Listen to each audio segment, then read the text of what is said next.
जब बात इंग्लिश बोलना सीखने की आती है तो इंग्लिश ग्रामर का बहुत बड़ा रोल नहीं होता है, क्योंकि ग्रामर की बारीकियों को अगर आप नहीं भी जानते हैं तो भी आप इंग्लिश बोलना सीख सकते हैं। लेकिन फिर भी इतनी ग्रामर तो आनी चाहिए कि आपको ये पता लग पाए कि सेंटेंस को मैं कैसे बना सकता हूं। तो एक बेसिक ग्रामर का नॉलेज होना जरूरी है, और उससे पहले आपको इंग्लिश की कुछ बेसिक छोटी छोटी बातों का पता होना चाहिए। ठीक है, तो आज के इस वीडियो में मैं एक एक करके स्लाइड्स रखता हूं, आपको समझाता हूं।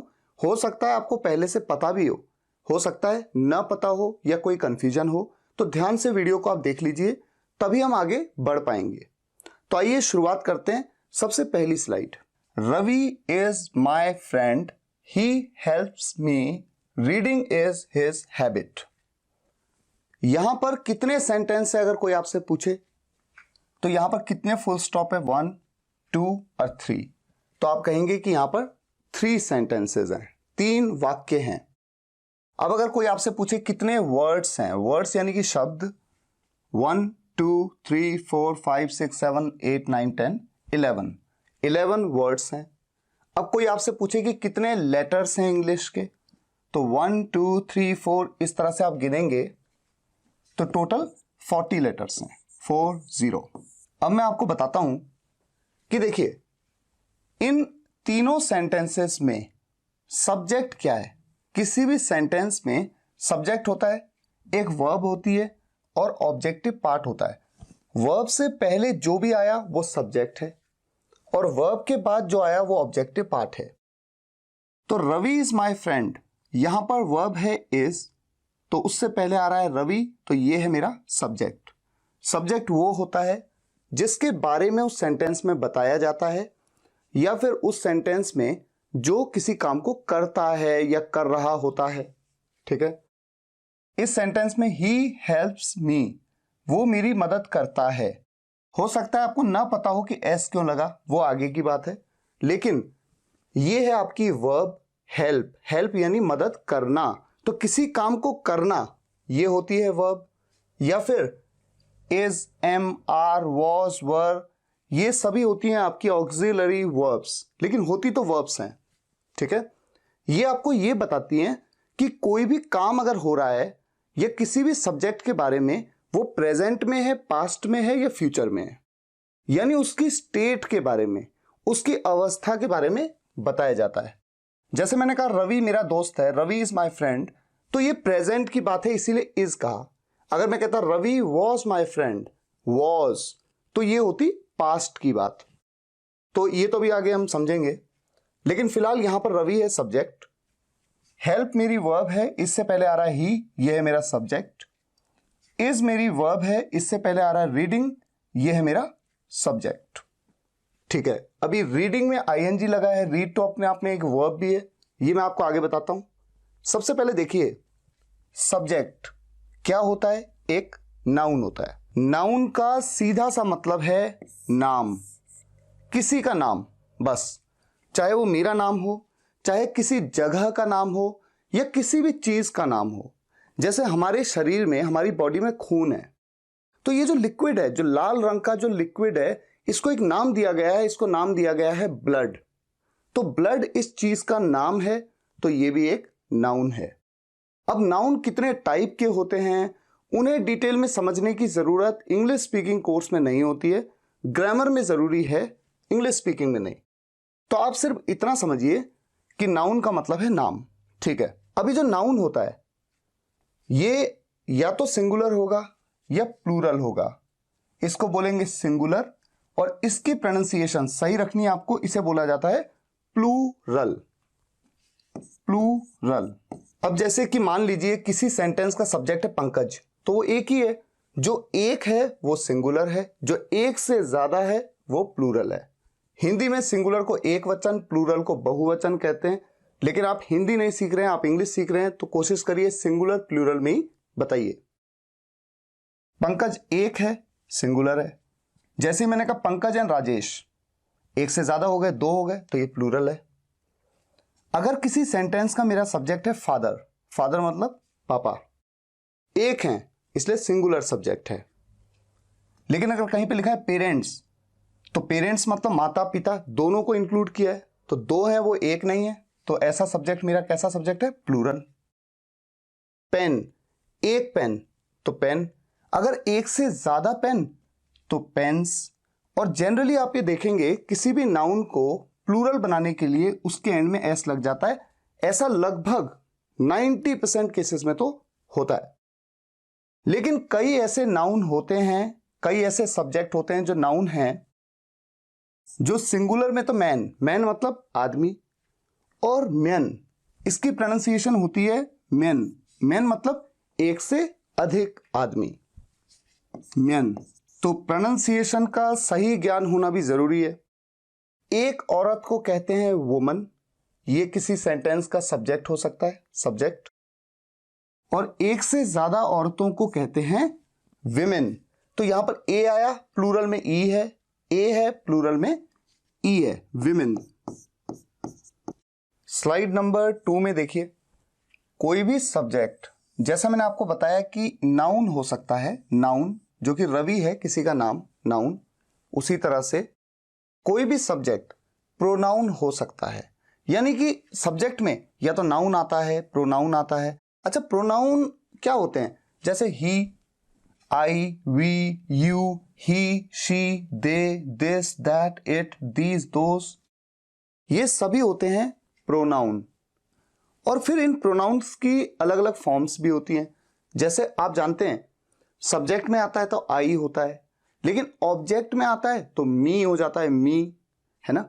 या पजेसिव केस होता है कि ये मेरा है, तुम्हारा है, तो मेरा के लिए माय हो जाता है, वो है डीप ग्रामर। लेकिन फिलहाल English speaking point of view से ये समझना जरूरी है, सब्जेक्ट या तो एक नाउन हो सकता है या एक प्रोनाउन हो सकता है। अच्छा, प्रोनाउन जो होता है, आपकी नॉलेज के लिए आपको पता होना चाहिए कि रिप्लेस नाउन, प्रोनाउन वो होता है जो नाउन को रिप्लेस करता है। अब जैसे इसी सेंटेंस में देखिए, मैंने कहा रवि मेरा दोस्त है, वो मेरी मदद करता है। रवि मेरा दोस्त है, वो मेरी मदद करता है। ये वो कौन है? किसके बारे में बात हो रही है? ऑब्वियस सी बात है, रवि के बारे में बात हो रही है। तो मैं चाहता तो यहां पर लिख सकता था रवि हेल्प्स मी, लेकिन बार बार रवि कहने की जरूरत ही नहीं है। हिंदी में भी तो हम ऐसा कहते हैं, रवि मेरा दोस्त है, वो मेरी हेल्प करता है, तो वो कह दिया, रवि की जगह वो, ये जो वर्ड आया जिसने रवि को रिप्लेस कर दिया, ये क्या है? प्रोनाउन। अब ये जो टेबल आपके सामने है ना, पर्सन, सिंगुलर, प्लूरल, पर्सन भी 3 होते हैं, first person, second person, third person. ये टेबल बहुत ज्यादा इंपॉर्टेंट है। मान लीजिए मैं आपसे कभी कहूं कि आप ऐसा करिए, देखिए डज, मैंने आपसे कहा कि डज का यूज हमेशा थर्ड पर्सन सिंगुलर के साथ होता है। तो थर्ड पर्सन का singular, he, she, this, that, it, अच्छा इनके साथ डज होता है, ठीक है। मैंने आपसे कह दिया कि वॉज का यूज, वॉज, इसका यूज हमेशा फर्स्ट वो सिंगुलर के साथ होता है, सिंगुलर। यानी कि आप समझ गए। अच्छा, ये पूरे जो सिंगुलर हैं, आई के साथ भी वॉज, ही के साथ भी, शी के साथ भी, दिस के साथ भी, दैट के साथ भी, इट के साथ भी, ठीक है, वॉज का यूज। और फिर मैंने आपसे कहा वर का यूज प्लूरल में होता है, तो आपने कहा ठीक है, वी के साथ भी वर का यूज होगा, यू के साथ, दे के साथ, दीस के साथ और दोस्त के साथ। तो ये जो टेबल है, इस टेबल को आपको अपनी नोटबुक में नोट कर लेना है और याद कर लेना है कि फर्स्ट पर्सन सिंगुलर है आई, वी जो है ये फर्स्ट पर्सन का प्लूरल है, सेकंड पर्सन का केवल प्लूरल होता है यू, सिंगुलर कुछ नहीं होता। ऐसा इसलिए भी है क्योंकि आप चाहे एक हो तो भी आपको यू कहूंगा मैं, आप चाहे 10,000 लोग हो तब भी मैं यू कहूंगा। जैसे मान लीजिए मुझे एक आदमी को कहना है आप अच्छे हो, यू आर गुड, और 10 लोग बैठे हैं और मैं कहता हूं यू आर गुड, तो यू कहा मैंने, आप अच्छे हैं, तो सबके लिए यू। तो यू हमेशा इंग्लिश में प्लूरल फॉर्म में ही माना जाता है। और थर्ड पर्सन का सिंगुलर होता है, जैसे ही वो, शी वो, एक लड़की के लिए, दिस दिस, या फिर ये अगर दूर है तो दैट, ये सब सिंगुलर में आते हैं। इट मतलब भी क्या होता है, यह या ये। दिस की जगह पे कहीं पे भी सब्जेक्ट में अगर दिस आ रहा है अकेले, जैसे दिस इज माई फ्रेंड, तो दिस की जगह पे आप इट कह सकते हैं, इट इज माई फ्रेंड। लेकिन अगर लिखा है दिस बुक इज गुड या this book is very nice, तो ये किताब बहुत अच्छी है, this book is very nice, तो दिस की जगह पे इट थोड़ी कह देंगे, it book is very nice. तो दिस को इट तब रिप्लेस कर सकता है जब दिस अकेले आए, ठीक है। अच्छा, अब बात आती है प्लूरल की। तो वी फर्स्ट पर्सन का प्लूरल है, यू मैंने कहा सेकंड पर्सन का प्लूरल है, ठीक है। और थर्ड पर्सन प्लूरल क्या है, दे, वे, एक से ज्यादा लोग, चाहे वो लड़के हैं लड़कियां हैं, दे। और दीज मतलब होता है ये जब आपके सामने बहुत सारे हों। तो मैं एक बार देखिए, एक स्क्रीन आपके सामने रखता हूं, इस टेबल में आप देख सकते हैं, जब कोई पास हो और एक हो तो दिस, दूर हो तो दैट, जब कोई पास हो और एक से ज्यादा हो तो दीज, और अगर दूर हो और एक से ज्यादा हो तो दोस। हम हिंदी में भी इस तरह से कहते हैं ना, जैसे मेरे हाथ पे ये एक पेन है तो मैं कहता हूं दिस इज अ पेन। अगर ये दूर होता तो मैं कहता वो एक पेन है, वो के लिए मैं क्या कहूंगा तब, दैट इज अ पेन। और अगर मेरे हाथ पे एक से ज्यादा पेन है और मेरे पास है तो मैं कहता हूं ये पेन हैं एक से ज्यादा हैं, दीज आर पेन्स। लेकिन अगर इतने सारे 3-4 पेन दूर रखें और मैं कहता हूं वो पेन है, दोज आर पेन्स, तो बस इस फर्क को आपको समझना है कि दिस और दैट पास के लिए, ये या यह है, और दीज और दोज दूर के लिए, वो या वह। तो वह बोलो चाहे वो बोलो, बात एक ही है। और जितने भी सिंगुलर नाउन हैं, यानी नाम हैं, जितने भी सिंगुलर, जो इससे पिछली स्लाइड में मैंने आपको बताया, वो सभी कहलाएंगे थर्ड पर्सन सिंगुलर। और जितने भी प्लूरल नाउन हैं, यानी प्लूरल हैं, जहां पर भी एक से ज्यादा लोगों की बात हो गई, जैसे पंकज एंड राजेश, पीपल मतलब लोग, एक से ज्यादा, वो सब क्या है, थर्ड पर्सन के प्लूरल। अब इस स्लाइड में देखिए मैं क्या कह रहा हूं कि सब्जेक्ट, मैंने आपको बताया नाउन तो हो ही सकता है, प्रोनाउन हो सकता है, या फिर जब भी कोई वर्ब सब्जेक्ट में आती है तो या तो उसके साथ आईएनजी लगाना पड़ेगा आपको, ठीक है। जैसे मैंने कहा पढ़ना उसकी आदत है, तो सब्जेक्ट है पढ़ना, क्योंकि पढ़ने के बारे में बात हो रही है, और पढ़ना तो चूंकि एक वर्ब है, एक क्रिया है, तो जब भी सब्जेक्ट में कोई क्रिया आएगी तो उसके साथ में आईएनजी जरूर लग सकता है। अगर आईएनजी लगा देंगे तो वो बन जाएगा जेरंड। और या फिर आपके पास दूसरा ऑप्शन भी है, आप रीड से पहले टू लगा दें, to read is his habit. दोनों ही सेंटेंस बिल्कुल सेम है, आप ये काम हर किसी के साथ कर सकते हैं। रीडिंग आए, सिंगिंग आए, रनिंग आए, कन्विंसिंग आए, एक्सपेक्टिंग आए, कोई भी वर्ब आई, या तो उसके साथ आईएनजी लगाना होगा और उसे जेरेंड बनाना होगा, और या फिर उससे पहले टू लगा देना है, to sing, to read, to run, to convince, to expect. और फिर कहते हैं कि ये क्या है, ये एक इन्फिनेटिव है। और मैं आपको ये बता दूं कि जेरेंड हो चाहे इन्फिनेटिव, यानी सब्जेक्ट में वर्ब के साथ आईएनजी लगा दें या उससे पहले टू लगा दें और जेरेंड या इन्फिनेटिव बना दें, ये जेरेंड और इन्फिनेटिव आखिर हैं तो नाउन ही। अगर आप गूगल में सर्च भी करेंगे तो क्रियावाचक संज्ञा या क्रियार्थक संज्ञा, यानी ऐसी संज्ञा जो क्रिया से बनी है। अब आप सोचेंगे कि क्या इतना डिटेल में जाने की जरूरत है? बिल्कुल नहीं। आप किसी सेंटेंस को बोलना सीख रहे हैं, आप इंग्लिश स्पीकिंग सीख रहे हैं, ग्रामर नहीं सीख रहे हैं, इसीलिए मैं आपको डिटेल में नहीं ले जा रहा हूं, लेकिन थोड़ा सा बेसिक आइडिया आपको दे रहा हूं ताकि दिमाग में रहे कि अच्छा, सेंटेंस में अगर मेरा सब्जेक्ट एक वर्ब होगा तो मैं उसके साथ या तो आईएनजी लगाऊंगा, ये जरूरी मुझे करना है, या फिर उससे पहले मुझे टू लगाना है। हमने देखा कि किसी भी सेंटेंस में सब्जेक्ट होता है, उसके बाद आती है वर्ब। तो सब्जेक्ट तो हमने देखा नाउन होता है, प्रोनाउन हो सकता है, या फिर जेरेंड या इन्फिनेटिव। अब जब बात आती है वर्ब की, तो ये आपको नोट कर लेना अपनी नोटबुक में। समझ में कितना आ रहा है ये इंपॉर्टेंट नहीं है, क्योंकि अभी तो हम डे 7 पे हैं, अभी तो हमें आगे बढ़ना है। लेकिन समझ लीजिए कि एक वर्ब्स तो होती हैं मेन वर्ब्स, मेन मुख्य क्रियाएं। कैसी मुख्य क्रियाएं? थिंक, मिस, प्ले, ईट, ड्रिंक, टीच, जिसमें सब्जेक्ट किसी काम को करता है। जैसे सोचना, सोचते वक्त आदमी काम कर रहा है या नहीं कर रहा है, सोचिए। आप सोचेंगे कि अरे सोचते वक्त तो कोई काम नहीं कर रहा है, मैं तो बिल्कुल हाथ और पैर ऐसे सीधे रख करके बिल्कुल शांति से बैठा हूं, कुछ कर ही नहीं रहा हूं, सिर्फ सोच रहा हूं। तो सोच रहे हैं तो दिमाग तो चल रहा है। बॉडी का कोई भी पार्ट अगर वर्क कर रहा है, चाहे सोचना, तो ये थिंक भी अपने आप में क्या है, मेन वर्ब। और जितनी भी मेन वर्ब्स होती हैं, मुख्य क्रियाएं होती हैं, उनकी 3 फॉर्म्स होती हैं। लास्ट टू लास्ट वीडियो में 3 फॉर्म्स मैंने कई वर्ब्स की कवर करी, आगे भी कवर करेंगे। तो सोचना ये भी क्रिया है, किसी काम को करना, दिमाग कर रहा है। मिस करना, किसी को मिस करना मतलब आप किसी को याद करते हैं, तो याद करते हुए दिमाग चलता है।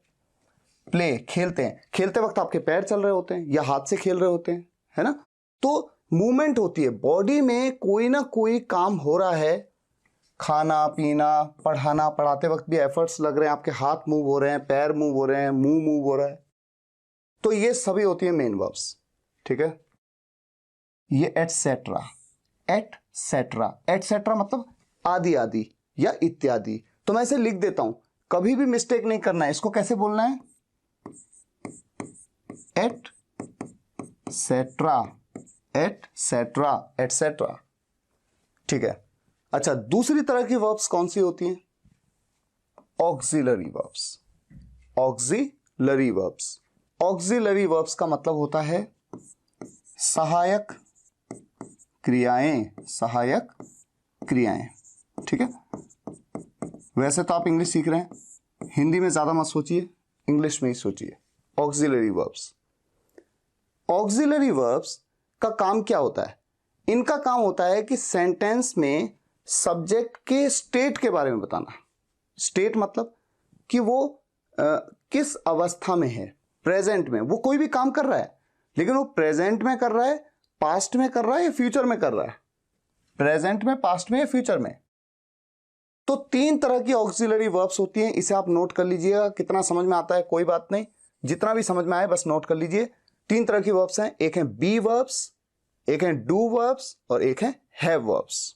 अगर कोई आपसे कहे कि बी वर्ब्स कौन कौन सी होती हैं इंग्लिश में, इज एम आर, प्रेजेंट में इज एम आर, पास्ट में वॉज वर, और बोलना हमेशा सही है, ये क्या है, वॉज, वॉज, वाज नहीं। और ये क्या है, वर, व र, ये वियर, वेयर ऐसे नहीं, वर। और फ्यूचर में होती है विल बी, ठीक है। सेंटेंसेस बनाते समय बहुत काम आएंगी ये चीजें। दूसरी ऑक्सिलरी वर्ब होती है डू। डू वर्ब्स का मतलब है करना, सेंस बता रहा हूं आपको। बी मतलब होना, डू का मतलब है करना, किसी काम को करते वक्त के लिए है ये। प्रेजेंट की डू वर्ब्स हैं डू और डज, पास्ट की वर्ब्स हैं, पास्ट की वर्ब है डिड, और फ्यूचर की है विल डू। फ्यूचर में तो देखो विल का यूज हो रहा है हर जगह पे। एक बात हमेशा याद रखिए, टेंस में भी आज की डेट में इंग्लिश बोलते वक्त गागेगी के सेंस में, गागेगी वो जाएगा, आएगा, खेलेगा, शैल का यूज नहीं होता है टेंस कैटेगरी में। शैल का यूज हमेशा किस में होता है, मोडल वर्ब्स में। फिलहाल हम देखते हैं कि ऑक्सिलरी वर्ब्स अगली जो है हैव। हैव के सेंटेंस में आप 2 सेंस नोट कर लीजिएगा अपनी नोटबुक में। एक सेंस है पास होना और एक है कर चुका होना। जब आप किसी काम को कर चुके होते हैं तो हैव वर्ब बताती है उस बात को। और अगर आपके पास कुछ है, ये सेंस हो, जैसे मेरे पास पेन है, उसके पास मोबाइल है, उसके पास किताबें हैं, जब ये सेंस हो कि उसके पास है कोई चीज, तो हैव वर्ब्स होती हैं। प्रेजेंट में होती है हैज, हैव, पास्ट में होती है हैड, और फ्यूचर में होती है विल हैव, ठीक है। अब सिर्फ एक आइडिया आपको देता हूं, देखिए, थर्ड पर्सन सिंगुलर सब्जेक्ट के साथ में, थर्ड पर्सन सिंगुलर जैसे he, she, this, that, it, is का यूज होता है। आई के साथ में जो कि फर्स्ट पर्सन का क्या है, सिंगुलर है, एम का यूज। और बाकी सभी सब्जेक्ट्स के साथ में, बाकी सभी के साथ में आर का यूज। ऐसे ही याद किया जाता है, थर्ड पर्सन सिंगुलर के साथ में इज, आई के साथ एम, और बाकी सभी के साथ आर। जितने भी सिंगुलर हैं उनके साथ वॉज, आई भी सिंगुलर है उसके साथ भी वॉज, और जितने प्लूरल हैं उनके साथ वर, और विल बी, ये तो जितने भी सब्जेक्ट हैं उनके साथ में हमेशा विल बी। यानी कि इनमें तो है ना कि थर्ड पर्सन के साथ, सेकंड पर्सन के साथ, उसमें क्या है, सबके साथ। थर्ड पर्सन सिंगुलर के साथ हमेशा डज, बाकी जितने भी हैं उनके साथ डू। थर्ड पर्सन सिंगुलर के साथ में डज। ये देखिए मैंने लिखा 3s, थर्ड पर्सन सिंगुलर। ऐसे ही आप यहां पर लिख सकते हैं अपनी नोटबुक में, अपने नोट्स में, और यहां पर आई लिख सकते हैं, आई के साथ एम, बाकी सभी के साथ तो आर है। वॉज के साथ आप लिख सकते हैं एस, यानी सिंगुलर के साथ वॉज, बाकी सभी के साथ, अच्छा प्लूरल के साथ, ठीक है, सिंगुलर के अलावा बचा कौन, प्लूरल। ये तो सभी के साथ है इसलिए इसमें लिखना ही क्या है। अच्छा डिड, ये सभी के साथ, चाहे तो ऐसे लिख सकते हैं, ए लिख सकते हैं, ए का मतलब सभी के साथ, ऑल, ऑल, इसमें भी लिख सकते हैं ऑल, ये भी ऑल, ये भी ऑल। अच्छा अब देखिए कोई आपसे पूछे हैज का यूज किसके साथ होता है, तो आपको क्या बोलना है, सिंगुलर के साथ? नहीं, सिंगुलर के साथ क्यों नहीं, सिंगुलर में तो आई भी आता है ना, मैं भी एक हूं, सिंगुलर हूं, आई के साथ तो हैज नहीं होता। हैज का यूज होता है हमेशा third person singular, third person singular. और हैव का यूज बाकी सभी के साथ में, बाकी सभी के साथ, ठीक है, रेस्ट ऑल। हैड का यूज सभी के साथ में होता है, ऑल। अब देखिए मोडल वर्ब्स, ये मोडल वर्ब्स आपको दिख रही है, can, could, should, would, must, may, might, shall. और is am are, was were, has have had, will have, ये will have, was were, is am are, has have, इनके साथ में लग जाए टू, तो भी इनका यूज मोडल वर्ब किस तरह होता है आगे आपको सब समझ में आएगा। और चौथी कैटेगरी क्या है, सेमी मॉडल वर्ब्स। अच्छा इसे ना कई जगह पे सेमी कहते हैं, जैसे आपने सुना होगा सेमीफाइनल, सेमी, और कई जगह पे कहते हैं, कई जगह नहीं, इसे अमेरिका में कहते हैं सेमाई, जहां तक मेरी नॉलेज है सेमाई फाइनल, तो सेमाई, और ब्रिटिश में कहते हैं सेमी। सेमी मॉडल वर्ब्स वो मॉडल वर्ब्स हैं जो कभी तो मॉडल वर्ब की तरह काम करती हैं और कभी मेन वर्ब की तरह काम करती हैं। आगे आपको ये सब बातें पता लगेंगी और इससे आपको स्पीकिंग में मदद भी मिलेगी कि कहां पर मैं डेयर का यूज कैसे करूं, यूज टू, डेयर और नीड। तो फिलहाल आज के लिए 4 स्लाइड्स बहुत हैं, क्योंकि आपको नोट्स भी बनाने हैं, थोड़ा टाइम देना है वीडियो को, हो सकता है वीडियो को 1 या 2 बार देखना है आपको। सारी चीज़ों को नोट कर लीजिएगा और उनको याद भी करने की कोशिश करिएगा। और मैं आपसे रिक्वेस्ट करूंगा, आज तो डे 7 था, इससे पहले डे 1 से लेकर डे 6 तक की वीडियोस अगर आपने नहीं देखी हैं पक्का देख लीजिए, और 1 बार 2 बार 3 बार जितनी बार देखने की नीड पड़े देखिए, और उनके नोट्स भी बनाइए, नोट्स बनाइए, इनफैक्ट प्रैक्टिस करिए चीज़ों को कि हाँ मुझे कुछ याद हुआ नहीं हुआ, और फिर इंप्लीमेंट भी करिए अपनी लाइफ में। जो सेंटेंसेस मैंने आपको अलग अलग वीडियोस में बताए थे कि डे टू डे में आप यूज कर सकते हैं, उन्हें इंप्लीमेंट करते रहिए, वहां रुकना नहीं है, सीखते भी रहना है नई चीजें, लेकिन उन्हें भी करते रहना है जो पीछे आपने सीखा है। तो फिलहाल आज के लिए यहीं तक। अगर आपको ये वीडियो पसंद आया हो तो वीडियो को लाइक और शेयर जरूर करिएगा, कम से कम एक व्हाट्सएप या फेसबुक ग्रुप में आप शेयर कर सकते हैं, और कमेंट्स में बताइएगा कैसा लगा। मिलते हैं नेक्स्ट वीडियो लेक्चर में, इससे आगे बढ़ेंगे हम। Thank you so much for watching this video guys, take care, good bye.